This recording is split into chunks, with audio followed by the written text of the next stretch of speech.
শীতের দুপুরে গরম গরম ভাতের সাথে থাকে যদি এইরকম অনুষ্ঠান বাড়ির মতো কাতলা মাছের রেজালা, তাহলে কেমন হয় তোমরাই বলো।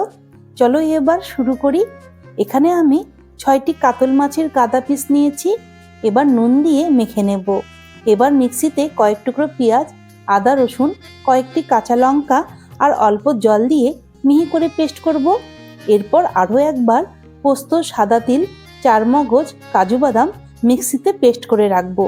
এখন কড়াইয়ে তেল গরম করে কাতলা মাছগুলো ভেজে তুলে রাখবো। এবার জিরে, দারচিনি, এলাচ, শুকনো লঙ্কা, লবঙ্গ, গোলমরিচ ফোড়ন দিয়ে পেঁয়াজ, আদা রসুনের পেস্ট ঢেলে খুব ভালো করে ভেজে রসুনের কাঁচা গন্ধ চলে গেলে এখন দেব কাজু বাটা, ফেটানো টক দই, জিরে ও ধনের গুঁড়ো আর পরিমাণ মতো নুন, চিনি দিয়ে সব কিছু মিশিয়ে কষিয়ে নেব। এরপর মশলা থেকে তেল ছাড়লে পরিমাণ মতো জল আর কয়েকটি চেরা কাঁচা লঙ্কা দিয়ে দেব। এখন ভেজে রাখা মাছগুলো দিয়ে কিছুক্ষণ ফুটিয়ে গরম মশলার গুঁড়ো আর ঘি ছড়িয়ে দিলেই কাতলা মাছের রেজালা একদম রেডি। ভিডিওটি কেমন লাগলো অবশ্যই কিন্তু জানিও। টাটা।